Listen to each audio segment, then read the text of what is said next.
The woman arrived at the place where she and her boyfriend had agreed to meet, only to see him lowering his head and kissing another woman with an intimacy that stung her eyes. Hatred welled up inside her. Without a word, she pulled out her phone, her fingers flying as she deleted every contact related to him. Just as she turned and walked a few steps away, a steady rhythm of footsteps approached. Surrounded by bodyguards, a tall and striking man in a black suit strode past. His aura commanding and unmistakable, he was the most powerful man in the city. A spark lit in the woman's mind.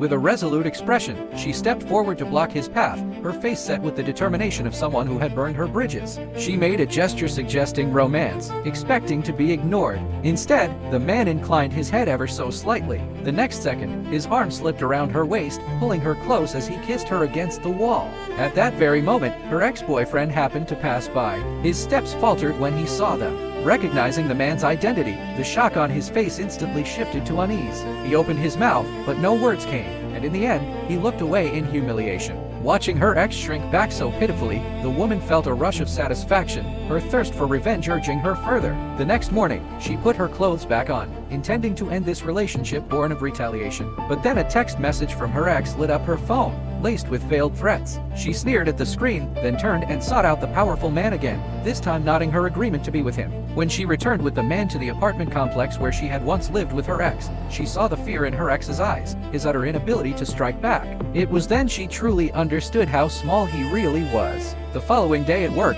she stepped into the conference room of a client company, only to find her ex seated at the head of the table. He clearly hadn't expected to meet her there. Surprise flickered across his face before it was quickly replaced with arrogance. He leveled one harsh demand after another, while his colleagues chimed in, mocking her with cruel words meant to humiliate. When he finally went so far as to demand a public apology, she snapped. Snatching up a wine bottle from the table, she slammed it hard against the floor. The glass shattered, shards scattering everywhere. She picked up a jagged piece and leveled it at him, her hand steady. At that moment, the conference room door swung open. The handsome man walked in, his cold aura silencing the room instantly. He crossed straight to her side and slipped an arm around her shoulders as if it were the most natural thing in the world. Everyone else lowered their heads like chastised children, not daring to breathe too loudly. Her ex stammered, trying to explain that it was all a misunderstanding. The man didn't even spare him a glance, just uttered one chilling word that made his intent clear: leave. The ex seized the chance like a lifeline and practically bolted from the room.